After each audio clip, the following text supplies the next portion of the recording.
622,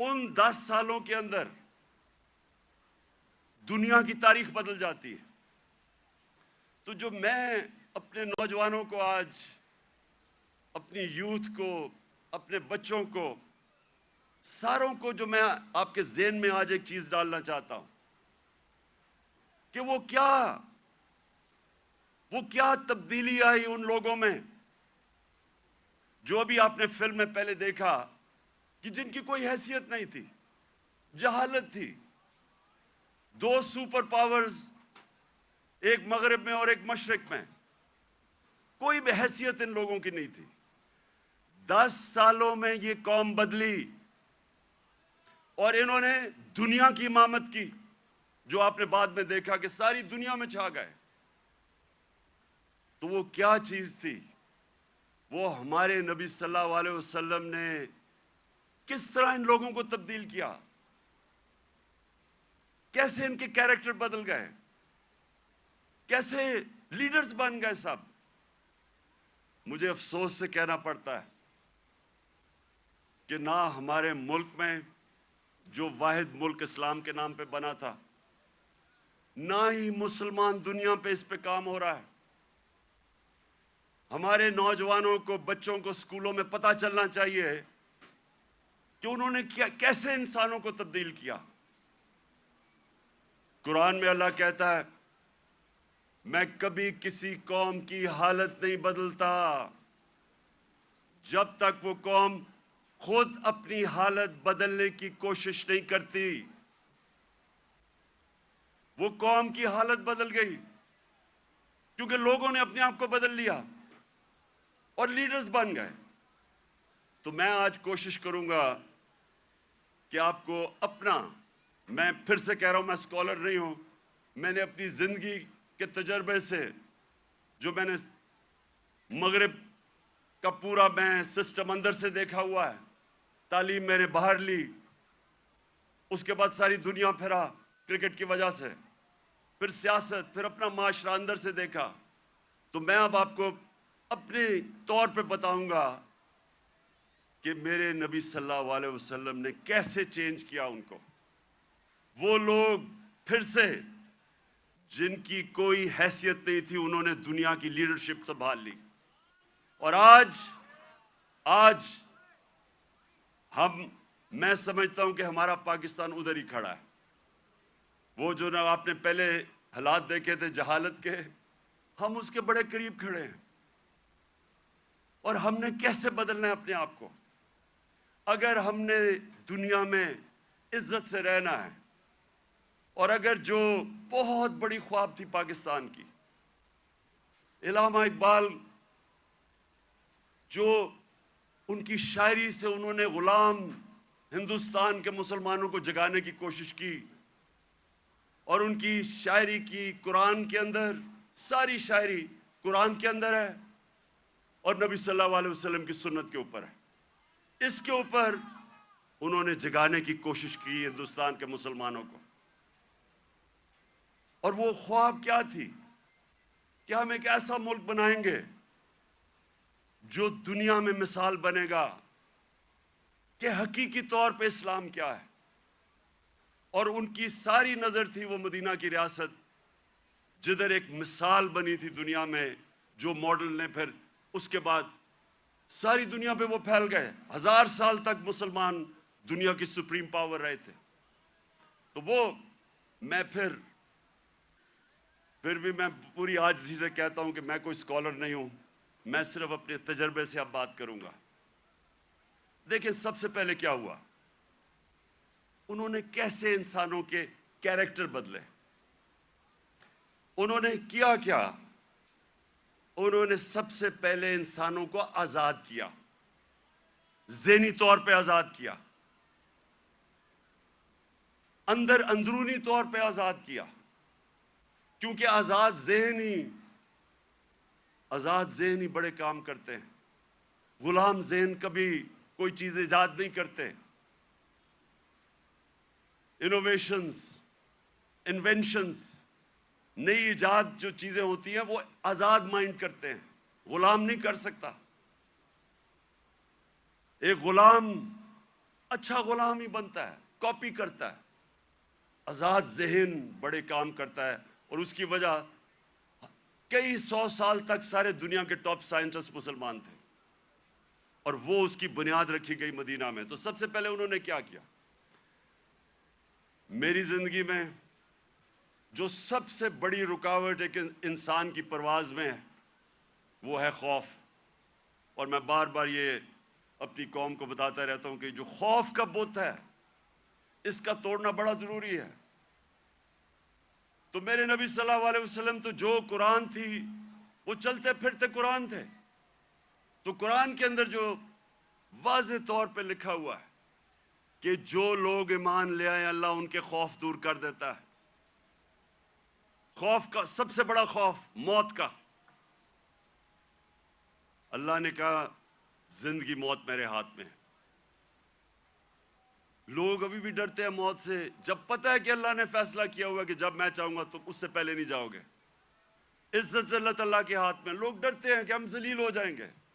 میں جب سے سیاست شروع کی لوگ مجھے کہتے تھے جی سیاست بہت بری چیز ہے، آپ کو ذلیل کر دیں گے وہ. اور پھر رسک، لوگ اپنی نوکریاں نہیں چھوڑتے، غلط کام کرتے ہیں، غلط آرڈر لیتے ہیں صرف اس لیے کہ جی میری نوکری نہ چلی جائے، میرا رسک نہ چلا جائے. اللہ نے کہا وہ میرے ہاتھ میں ہے.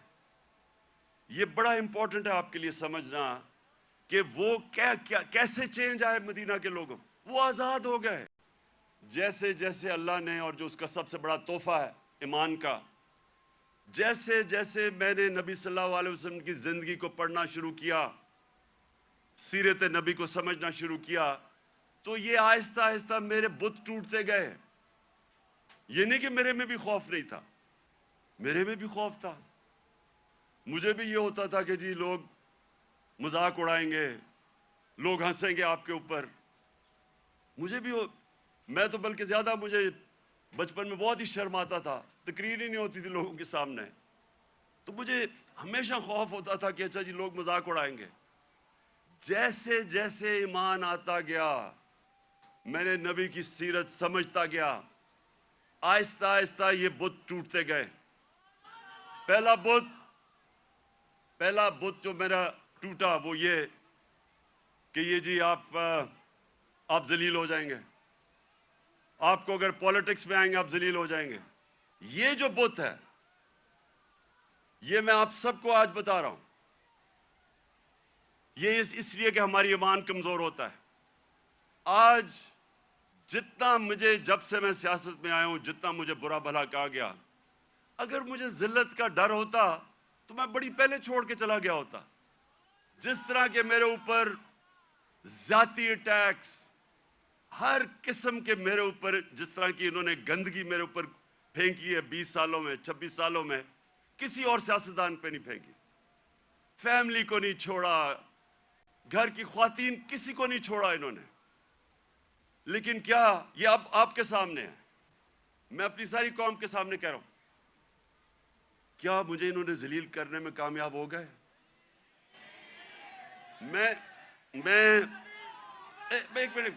میں آپ کو آج سب کو کہہ رہا ہوں، پچھلے 6 مہینے میں جتنی مجھے اللہ نے عزت دیا، مجھے ساری زندگی میں کبھی اتنی عزت نہیں ملی.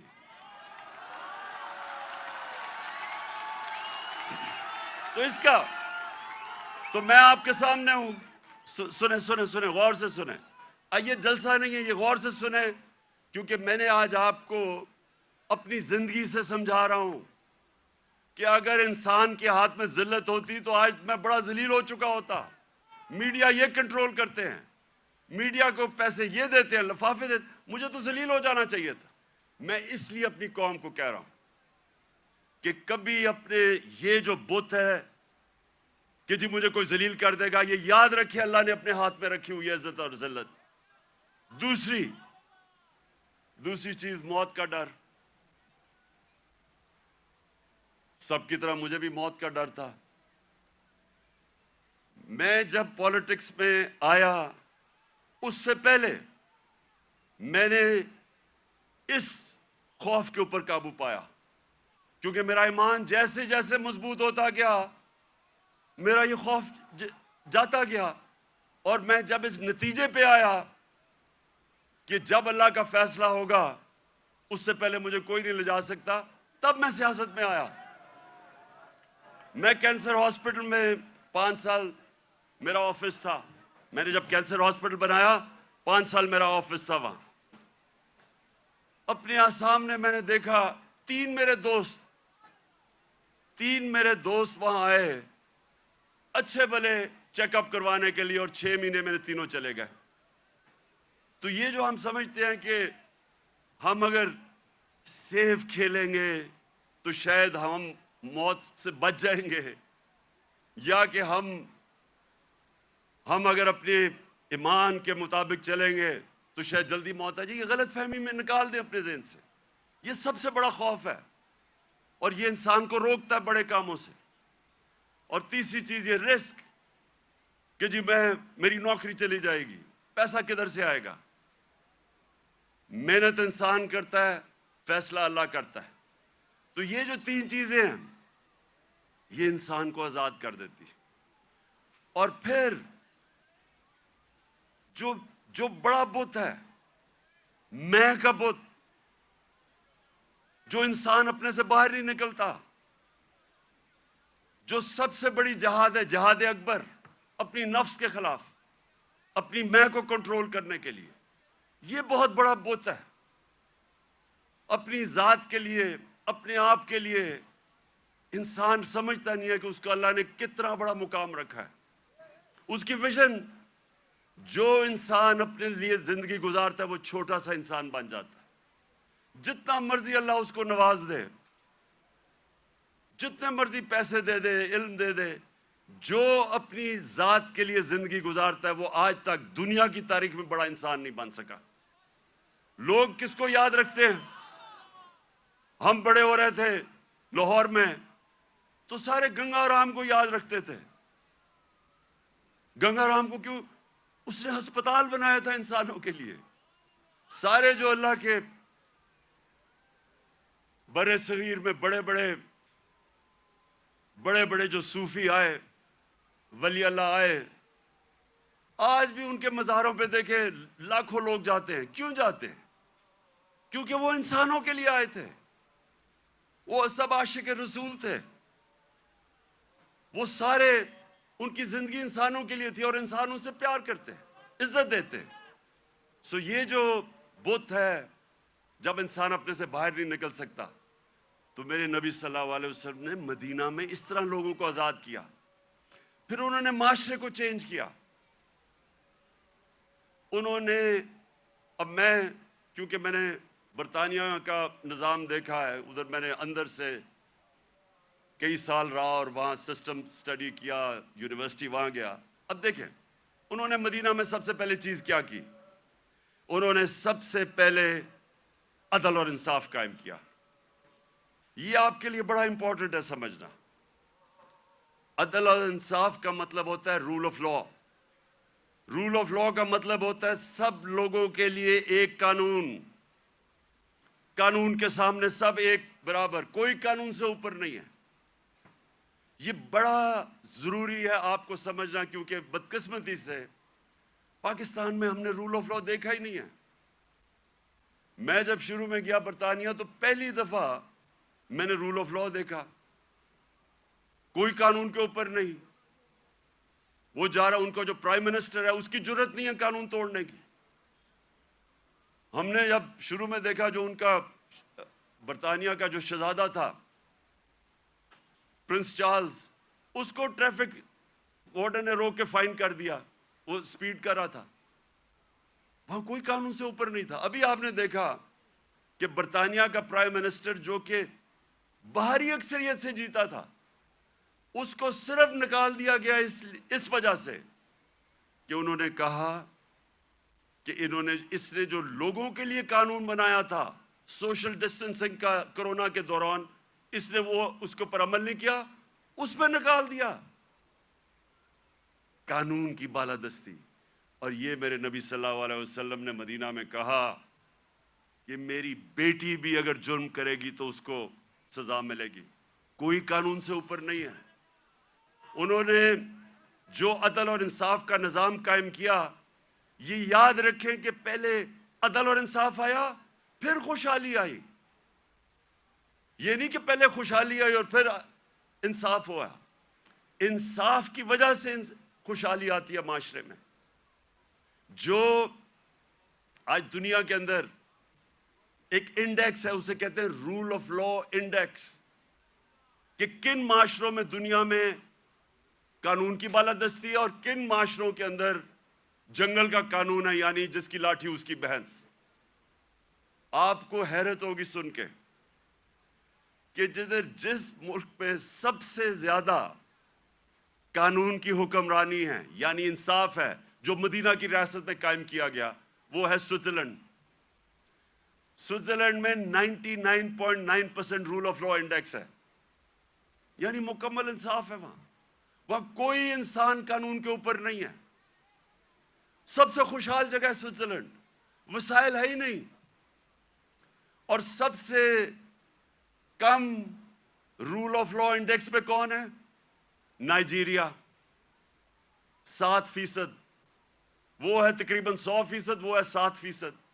نائجیریا سب سے زیادہ افریقہ میں تیل نائجیریا میں ہے. اسے تو بڑا امیر ہونا چاہیے وسائل کے حیثیت سے. سوئٹزرلینڈ میں تو سوائے گائے اور پہاڑوں کے ہے ہی کچھ نہیں. وہ سب سے خوشحال ہے. اور نائجیریا میں سب سے زیادہ غربت ہے, کیونکہ قانون ہی نہیں ہے, انصاف ہی نہیں ہے. وہاں بھی اوپر تکڑے لوگ بیٹھے ہوئے ہیں جو کہتے ہیں ہم قانون کے اوپر ہیں. قانون صرف کمیوں کے لیے ہے. ادھر بھی کوئی وہ ملک جدھر افریقہ میں سب سے زیادہ تیل ہے, وہ غربت ہے, کیونکہ صرف 7% رول آف لا انڈیکس ہے. اور آپ کو افسوس ہوگا کہ تقریباً ساری مسلمان دنیا 20% سے کم ہے. پاکستان بھی 10% سے کم ہے. ہمارا یہ حال ہے. تو کیسے خوشحالی آئے گی؟ کیونکہ ہم نے جو میرے نبی صلی اللہ علیہ وسلم نے مدینہ کی ریاست میں جو پرنسپل سیٹ کیے تھے, نمبر 1 تھا انصاف. وہ آپ کے سامنے تماشا ہو رہا ہے ملک میں. جو طاقتور ہے وہ اپنا ہی پروسیکیوٹر بھی رکھ رہا ہے, نیب کا ہیڈ بھی اپنا, FIA بھی, اور بچتے بھی جا رہے ہیں. اور جیلوں کے اندر پھنسے ہوئے بیچارے غریب لوگ.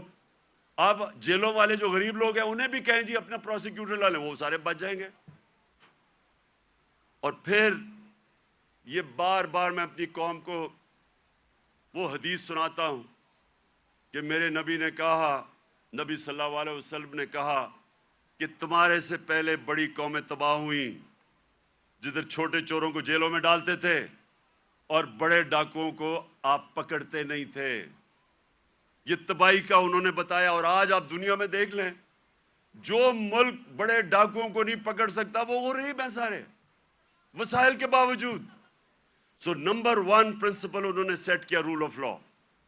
نمبر 2, اور رول آف لا کے ساتھ میرٹ, کیونکہ جدھر انصاف ہوتا ہے ادھر ہی میرٹ ہوتی ہے.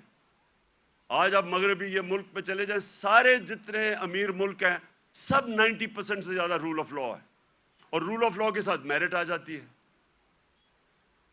اور دوسری چیز, میرے نبی صلی اللہ علیہ وسلم نے امر بالمعروف و نہی عن المنکر, وہ جو اللہ کا حکم ہے کہ ساری عوام کو اللہ کا فرمان ہے کہ تم نے اچھائی کے ساتھ کھڑا ہونا ہے اور برائی کے خلاف کھڑا ہونا ہے. یہ ہے بیسز ایک مہذب معاشرے کی. میں اب آپ کو بتاؤں, میں نے جو انگلینڈ میں دیکھا, کیونکہ میں نے پھر سے آپ کو کہوں اندر سے میں نے وہ معاشرہ دیکھا. ایک دفعہ کسی آدمی کے اوپر یہ الزام لگ جائے کہ اس نے چوری کی ہے, کرپشن کی ہے, وہ جو مرضی ہو, سارا جو اس کے دوست بھی ملنا چھوڑ دیتے ہیں, ان کے ملنے والے بھی ان کو ملتے نہیں ہیں, وہ جاتے ریسٹورنٹس میں جاتے ڈرتے ہیں. کیوں ہمارے وہ جو باہر گئے ہوئے ان کو واضح پڑتی ہیں, جو ہمارے باہر بیٹھے ہوئے ہیں کیوں وہ واضح پڑتی ہیں؟ کیونکہ سنیں کیوں پڑتی ہے؟ کیونکہ وہ اس معاشرے میں ہوتا ہی ایسے ہے. اگر کسی کے اوپر یہ لگ جائے کہ اس نے پبلک کا پیسہ چوری کیا ہے، کرپشن کا مطلب ہوتا ہے پبلک کا پیسہ چوری کرنا، وہ کہیں نکل ہی نہیں سکتا، کیونکہ وہ قوم امر بالمعروف پہ چلتی ہے۔ ایک میں آپ کو مثال دیتا ہوں، امریکہ کے اندر ایک تھا برنی میڈوف، اربوں اربوں ڈالر پتی تھا، ساری سوسائٹی میں سارے بڑے بڑے فلم سٹارز سوسائٹی کے سارے اس کے سے ملتے تھے، تصویریں کھچاتے تھے، امیر ترین امریکہ کا آدمی تھا۔ اس کے اوپر فلم بھی بنی ہوئی ہے نیٹ فلکس پہ۔ وہ برنی میڈوف کئی سالوں کے بعد پتا چلا جناب اس نے فراڈ سے پیسہ بنایا تھا، پتا چلا کہ اس نے فراڈ سے پیسہ بنایا تھا۔ لوگوں کو تو چھوڑے نا کہ لوگ اس سے سارے دنیا بھاگ گئی اور وہ جیل میں چلا گیا، اس کی بیوی نے اس کو طلاق دے دی، اس کے ایک بیٹے نے خودکشی کر لی کہ میں دنیا کے سامنے نہیں جا سکتا، اس کا دوسرا بیٹا گھر کے اندر بند ہو گیا، 2 سال میں بیمار ہو کے مر گیا، کیونکہ ہم پبلک کے سامنے کیسے جائیں گے۔ سنگاپور کے اندر ہمارے ساتھ تقریباً ہماری تھوڑی دیر کے بعد آزاد ہوا تھا، سنگاپور کے پاس ایک ایسا پرائم منسٹر آ گیا لی کوان یو، اس نے آتے ساتھ ہی قانون کی بالادستی قائم کی۔ سنگاپور اور پاکستان کا ایک ہی جتنا تھا، ہمارا جو اوسط آمدنی پر کیپٹا انکم ہماری اور سنگاپور کی ملتی تھی، ایک ہی جتنی تھی آج 60 کی دہائی میں۔ ایماندار پرائم منسٹر آیا، قانون کی بالادستی قائم کی۔ جیسے ہی آپ قانون کی بالادستی قائم کرتے ہیں کرپشن ختم ہو جاتی ہے۔ وہ سنگاپور کا ایک منسٹر، اس کا اپنا دوست تھا، وہ پکڑا گیا کرپشن میں۔ اس دوست کو، وہ پرائم منسٹر کا دوست تھا، جیسے ہی وہ پکڑا گیا اسے پتا تھا کہ میں بچ نہیں سکتا، حالانکہ میں پرائم منسٹر کا دوست ہوں، اس نے خودکشی کر لی کہ اب میں معاشرے میں کیسے جاؤں گا، کیونکہ معاشرے میں امر بالمعروف ہے، عوام کھڑی ہو جاتی ہے اچھائی کے ساتھ۔ وہی سنگاپور، اب یہ سوچیں ہم اور سنگاپور ایک ہی جگہ تھے 60 کی دہائی میں، آج وہ ہمارا کتنا پر کیپٹا انکم ہے، اوسط آمدنی آج پاکستان میرے خیال میں $2,500 ہو گیا، 3,000 مجھے ابھی پورا ایگزیکٹ نہیں پتا۔ سنگاپور میں $60,000 پر کیپٹا انکم ہے، اوسط آمدنی۔ تو پہلے انصاف اور اس کے بعد خوشحالی اور معاشرے کی ذمہ داری ڈال دی میرے نبی صلی اللہ علیہ وسلم نے امر بالمعروف پہ۔ تیسری چیز، انہوں نے اپنے معاشرے کے اندر مدینہ کی ریاست میں کیا کیا؟ تعلیم کی ایمرجنسی لگا دی۔ جنگ بدر کے بعد جو قیدی مکہ کے قیدی تھے ان کو واپس کے پیسے لے سکتے تھے، کیونکہ مسلمان تو غریب تھے تب، بلکہ جنگ بدر میں نے اتنا بھی پڑھ رہا تھا کہ کئی لوگوں کے پاس تلواریں بھی نہیں تھے، ڈنڈوں سے لڑے ہیں، تو وہ تو قیدیوں کو واپس کر کے پیسے لے سکتے تھے، ہتھیار خرید سکتے تھے۔ دنیا کے عظیم لیڈر نے کہا نہیں، جو 10 مسلمانوں کو پڑھا لکھا دے گا اس کو ہم آزاد کر دیں گے۔ تعلیم کے اوپر زور دیا، چائنا بھی جانا پڑے تعلیم حاصل کرنے کے لیے تو جاؤ، جب سے تم پیدا ہوتے ہو اور جب تک قبر میں نہیں جاتے علم حاصل کرو۔ اس لیے صدیوں تک ٹاپ سائنسدان مسلمان تھے۔ تعلیم کے بغیر معاشرہ اوپر نہیں جاتا۔ اور ہمارا اب پھر سے حال دیکھ لیں، کتنا زور لگایا تعلیم۔ کتنا شرم کی بات ہے کہ 75 سال انڈیپینڈنس، پہلی دفعہ ہم نے کوشش کی تھی کہ کم از کم تعلیم کا نظام میں انصاف کریں، نہیں تو امیر کے لیے تھوڑے سے 8 لاکھ امیروں کے لیے انگلش میڈیم، باقیوں کے لیے اردو میڈیم، وہ بیچارے پڑھ کے بھی اوپر نہیں آ سکتے تھے۔ ایک تعلیمی نظام جو غریب کو غریب کرتا تھا، جو ملک میں ناانصافی پھیلاتا تھا، وہ ہم نے کوشش کی۔ پتہ نہیں اب اس حکومت نے وہ ختم کر دیا ہوگا کہ ایک ہی نصاب 5 کلاس تک اور اوپر تک لے کے جا رہے تھے، لیکن تعلیم یہ تیسری چیز میرے نبی صلی اللہ علیہ وسلم نے مدینہ میں کہا، تعلیم کے اوپر انہوں نے زور دیا، جس کی وجہ سے مسلمان اوپر گیا۔ اور پھر فلاحی ریاست، انسانیت کا نظام، دنیا کی تاریخ میں پہلی دفعہ انہوں نے ایک فلاحی ریاست بنائی۔ اور یقین کریں مجھے پتہ ہی نہیں تھا فلاحی ریاست کیا ہوتی ہے جب تک میں برطانیہ نہیں گیا۔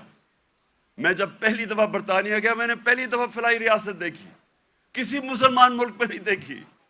جو انہوں نے مدینہ کی ریاست میں پہلی دفعہ انسانیت کا نظام لے کے آئے تھے کہ کوئی کمزور آدمی اس کی ریاست نے ذمہ داری لی تھی، غریبوں کی۔ آپ حیران ہوں گے کہ جو پینشنز تھیں، بوڑھوں کی بھی ذمہ داری پہلی دفعہ دنیا کی تاریخ میں مدینہ کی ریاست میں لی تھی، یتیموں کی، معذوروں کی، بیواؤں کی۔ ایسا نظام کبھی پہلے نہیں آیا تھا۔ تو اسٹیٹ نے انسانیت کا نظام لے کے آیا۔ اور مجھے افسوس سے کہنا پڑتا ہے کہ آج آپ یورپ چلے جائیں، میں نے اسکینڈینیویا جو بہترین میں سمجھتا ہوں کہ اس نظام کے قریب مدینہ کے ریاض جو میں نے دیکھا ہے وہ ڈنمارک، سویڈن، ناروے۔ آپ وہاں دیکھیں، آپ اپنے پاکستانی رہتے ہیں وہاں، ان سے پوچھے تو صحیح کہ انسانیت کیا ہوتی ہے۔ میں بار بار کہتا ہوں اپنے جانوروں کا ہمارے سے بہتر دھیان رکھتے ہیں۔ وہ حضرت عمر کا قول تھا کہ اگر کتا بھی بھوکا مرے میری ریاست میں تو میں ذمہ دار ہوں۔ آج ادھر آپ دیکھ لیں، ان کا RSPC ہے، کتے آپ کو سڑکوں پہ نہیں نظر آئیں گے، وہ ان کو ہومز دیتے ہیں، ان کو کھلاتے ہیں پلاتے ہیں۔ یعنی وہ جو ہم نے دنیا میں شروع کیا تھا، جو میرے نبی صلی اللہ علیہ وسلم نے انسانیت کا نظام دنیا میں شروع کیا تھا، وہ آج ان ملکوں میں مل رہے ہیں جو مسلمان نہیں ہیں۔ اور یہ یاد رکھیں، یہ کبھی نہیں ہمیں بھولنا چاہیے کہ اللہ نے خطاب میرے نبی صلی اللہ علیہ وسلم کو رحمت للعالمین کہا تھا۔ سب انسانوں کے لیے رحمت بن کے آئے تھے، جس طرح میرا رب رب العالمین ہے۔ اس کا کیا مطلب ہے؟ سب سے پہلے تو جو میثاق مدینہ تھا، انسانوں کو اکٹھا کیا گیا۔ جو میثاق مدینہ چارٹر، مدینہ کا جو چارٹر تھا، جو پہلی کانسٹیٹیوشن تھی، بلکہ دنیا میں کہتے ہیں کہ دنیا میں پہلی کانسٹیٹیوشن تھی، اس میں انسانوں کو اکٹھا کیا گیا۔ وہاں عیسائی تھے، وہاں مسیح برادری تھی، وہاں یہودی تھے، ان سب کو اکٹھا کیا گیا۔ انسانوں کو تقسیم نہیں کیا گیا، اکٹھا کیا گیا۔ تو یہ لیڈر کی نشانی ہوتی ہے کہ لوگوں کو، انسانوں کو اکٹھا کرتا ہے، تقسیم نہیں کرتا۔ لیکن اس کا ایک اور بھی مطلب ہے کہ جو بھی معاشرہ میرے نبی صلی اللہ علیہ وسلم کے احکامات پہ چلے گا، جو بھی ان کی سیرت پہ چلے گا، وہ مسلمان ہیں یا نہیں ہیں، اللہ کی ان کی برکت آ جائے گی ان کے اوپر، کیونکہ وہ رحمت للعالمین تھے۔ اگر صرف ان کی سیرت پہ چل کے مسلمانوں کو ہی فائدہ ہونا تھا تو اللہ ان کو رحمت للعالمین نہ کہتے، رحمت المسلمون ہوتے وہ۔ تو اس لیے آج اگر آپ دیکھتے ہیں ملکوں کی خوشحالی، آپ دیکھیں کہ کتنی طور پہ وہ میرے نبی صلی اللہ علیہ وسلم کی سیرت پہ چل رہے ہیں۔ آپ کو حیران ہوں گے کہ جب ہم نے بھی شروع میں پڑھا، ہم بھی حیران ہوئے۔ میں نے بہت پہلے پڑھا، محمد عبدو بڑا اسکالر تھے، بہت بڑے عالم تھے اسلام کے۔ وہ جب پہلی دفعہ یورپ کوئی 125 سال پہلے گئے اور مصر سے گئے، تو جب وہ مصر واپس آئے، انہوں نے کیا کہا؟ انہوں نے کہا میں یورپ گیا تھا، وہاں مسلمان تو نہیں نظر آئے، لیکن بڑا اسلام نظر آیا۔ اور جب واپس مصر آئے تو کہتے مسلمان تو بہت ہیں، اسلام بہت کم نظر آ رہا ہے۔ تو ہم پاکستانی جدھر آج کھڑے ہیں، ہمارے پاس ایک راستہ ہے، اور میں اس لیے آج میں چاہتا ہوں کہ اس مبارک دن ہم عشق کرتے اپنے نبی صلی اللہ علیہ وسلم سے، لیکن ہم انہوں نے جو ان کی سیرت پہ عمل نہیں کرتے، اور اس کی وجہ سے ہمارے حالات اچھے نہیں ہیں۔ اور میرا یہ ایمان ہے کہ جب تک ہم وہ جو انہوں نے راستہ بتایا اس پہ نہیں چلیں گے،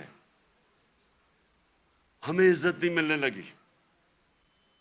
پرائم منسٹر باہر جاتا ہے اور بھیک مانگ رہا ہوتا ہے، جی مجھے پیسے دے دو نہیں تو ہمارا ملک تباہ ہو جائے گا۔ کہ وہ ملک جس کا نعرہ تھا پاکستان کا مطلب کیا، لا الہ الا اللہ، یہ بڑا نعرہ ہے، یہ دعویٰ ہے بہت بڑا، یہ اللہ سے وعدہ ہے کہ اللہ تیرے سوا کوئی خدا نہیں ہے۔ وہ آج ایسے پھر رہا ہے دنیا میں، کوئی آتا ہے گورے رنگ کا، کوئی باہر سے آ جاتا ہے، سارے گر جاتے ہیں اس کے سامنے۔ نہ عزت ہے، نہ آزادی ہے۔ جو حکم ملتا ہے کہ اچھا جی روس سے تیل نہیں لینا، ہم نہیں لیتے کیونکہ حکم آیا باہر سے۔ تو میرے پاکستانیوں، ہمیں آج اس مبارک دن پہ اپنے ریفلیکٹ کرنا ہے، غور اور فکر کرنا ہے کہ ہم نے کیسے اس قوم کو اس قوم ادھر پہنچانا ہے جس کے لیے یہ ملک بنا تھا۔ یہ ملک اس لیے نہیں بنا تھا کہ تھوڑے سے لوگ، 1% لوگ امیر ہو جائیں اور پیسے بنائیں اور قانون کے اوپر چلے جائیں اور باقی لوگ ان کی غلامی کریں، اس لیے نہیں ملک بنا تھا۔ ملک بنا تھا، ایک بڑا خواب تھا کہ ہم ان پرنسپلز پہ چلیں گے، اور دنیا کی تاریخ شاہد ہے کہ وہ 10 سالوں کے اندر، 10 سال، زیادہ دیر نہیں، 10 سالوں کے اندر وہ قوم کھڑی ہو گئی تھی۔ پہلے 4-5 سال تو مشکل سے، پہلے 4-5 سال تو امہ سروائیو کر رہی تھی بڑی مشکلوں سے، کبھی جنگ احد، پھر جنگ خندق، بڑی مشکلوں سے امہ نے اپنے آپ کو بچایا، قربانیاں دے کے اپنے آپ کو بچایا۔ اس کے بعد وہ پھر ان کا عروج شروع ہوا۔ قومیں قربانیاں دے کے بنتی ہیں، قومیں بھیک مانگ کے اور قرضے دے کے اور دوسروں کے سامنے ذلیل ہو کے نہیں قومیں بنتی۔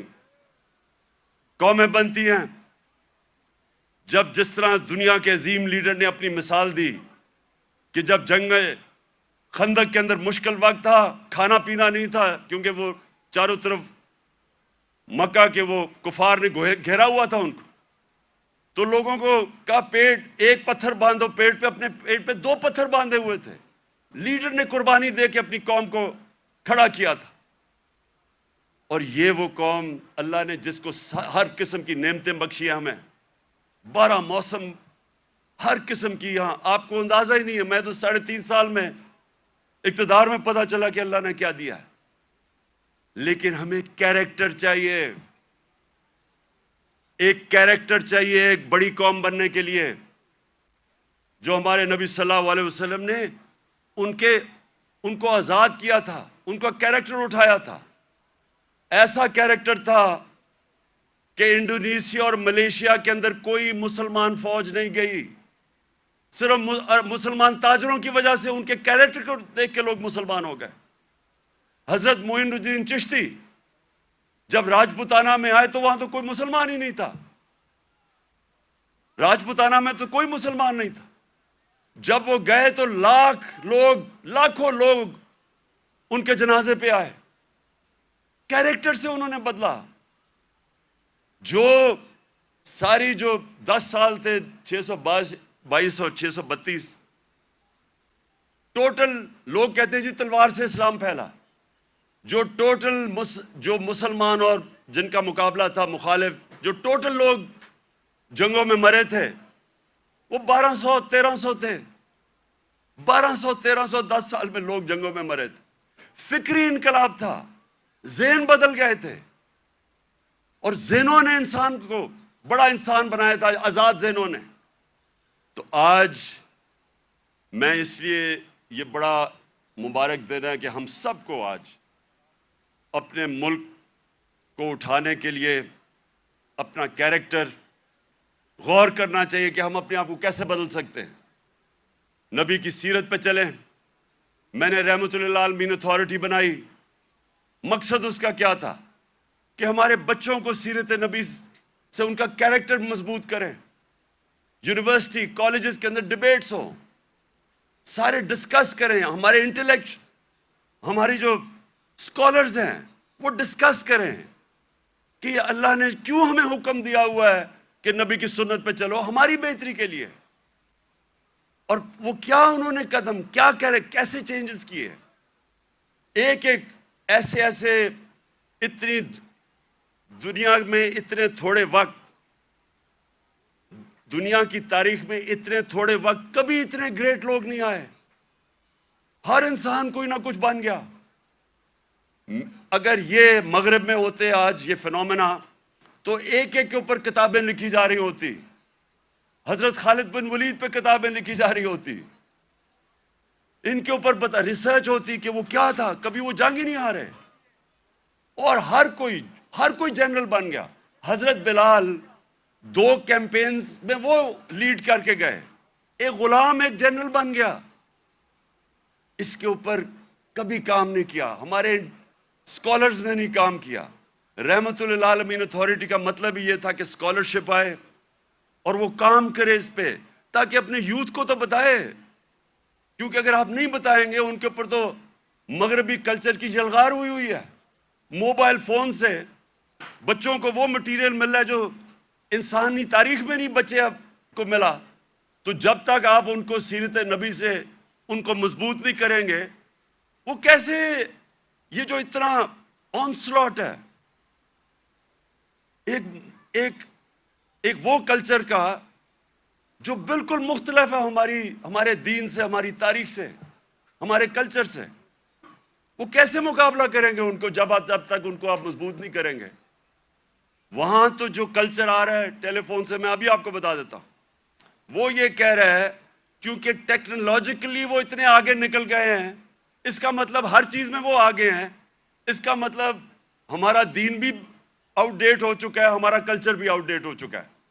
تو بےچارے ان کو کاپی کرنا شروع کر دیتے ہیں بچے. اور غلطی ہماری ہے کیونکہ ہم ان کو بتا ہی نہیں سکے کہ دوسرا ہمارا ہے کیا، جو علامہ اقبال کوشش کرتے رہے. تو یہ رحمت للعالمین اتھارٹی کا مقصد ہی یہ تھا کہ ہم ابھی سے اپنے بچے، کالج اسٹوڈنٹس، یوتھ، ان کو تیار کریں کہ 21ویں صدی میں آپ نے کیسے آپ نے فیس کرنا ہے دنیا کو. ماں خاص طور پہ ماؤں کے اوپر جو اب پریشر ہے، مجھے تو پتہ ہے کیا پریشر پڑا ہوا ہے یہ موبائل فون کی وجہ سے، جو بچوں کے لیے اب آ گیا. تو اس لیے میں آج اس دن پہ اپنی ساری یوتھ کو کہتا ہوں کہ اگر ابھی تک ہمارے ایجوکیشن سسٹم آپ کو تعلیم نہیں دے سکا جو آپ کو ملنی چاہیے، اور انشاءاللہ ہم جب بھی واپس آئیں گے اور اللہ نے جب کیا تو رحمت للعالمین اتھارٹی کو ریوائیو کریں گے، اسکالرشپ ریوائیو کریں گے، بچوں کو تیار کریں گے. اور میں یہ چاہتا ہوں، دیکھیں آخری بات میری جو آخری بات ہے وہ یہ سن لیں. یہ تو اللہ کا سب سے بڑا تحفہ ہے کہ وہ کسی کو ایمان دیتا ہے یا نہیں دیتا. کوئی کسی کو زبردستی دین میں نہیں لا سکتا. لیکن ہمارا فرض یہ ہے کہ کم از کم ہم اپنی یوتھ اور بچوں کو ان کی فاؤنڈیشن تو بنا دیں، ان کی بنیاد تو رکھ دیں، ان کو بتا تو دیں کہ آپ کا دین، اور خاص طور پہ شروع ہمیشہ سیرت نبی سے کریں، اس کے بعد قرآن کی تعلیم دیں.